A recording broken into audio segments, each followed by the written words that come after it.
This is part 1 of ranking the Fallout DLCs. We're going to start off with one of the most divisive DLCs, Dead Money. I'm admittedly kind of bitter towards Dead Money. I have only played it all the way through maybe once.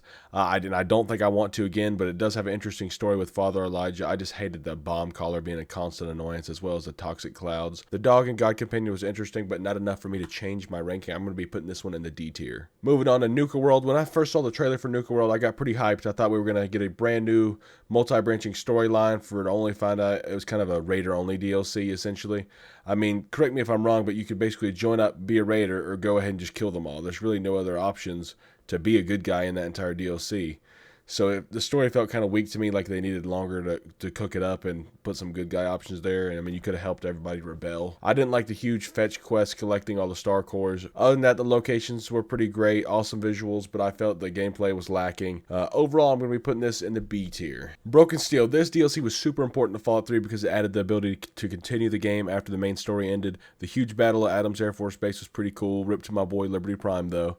It added the Tesla cannon and those super tough mutant overlords, which were always a bullet sponge. I enjoyed the DLC and how it changed the ending. I'm going to be giving this one an A tier. It's just an awesome DLC. Next up, Automaton. I remember feeling a little let down after the main quest line for this one. It felt kind of like a breeze going through it, but it did add a lot of customization. You could basically mix and match Sentry Bots, Protectrons, Assaultrons, all the rest. The Ada Companion was okay, but nothing special. I like the new Tesla rifle, but overall the DLC just didn't add a ton of new locations to the game. I'm going to be putting this one in the D tier. Next up, the Contraptions, Vault Tech, and Wasteland Workshop DLCs. I did not care for much of these. I didn't care much for the settlement building. Just not my preference. Some people loved them, some people hated it.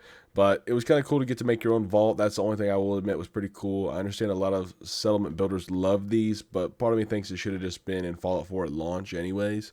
But I'm going to be putting these in the F tier. They just personally don't interest me, and that's my opinion. Far Harbor, hands down the best Fallout 4 DLC out there. It felt like a real return to form for Bethesda when the community at that point was becoming skeptical for their ability to deliver a good story. When you first pull up on the boat, the fog and everything, the island, all the cinematics, everything, it just looks so good. Even if it does drop your FPS by about 30 frames just because the fog's on the screen. They delivered a great story between Acadia, Far Harbor, and the Children of Adam as well. Only thing I hated, just like everybody else did, and I actually installed a mod to remove this, was the Dima's Memories.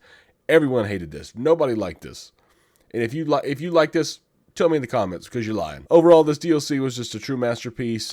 Gave me faith in Bethesda again. I'm going to be putting this one in the S tier. The DLC is great, other than those annoying Dima's Memories. If you enjoyed the video, please like and subscribe, and follow me for part 2.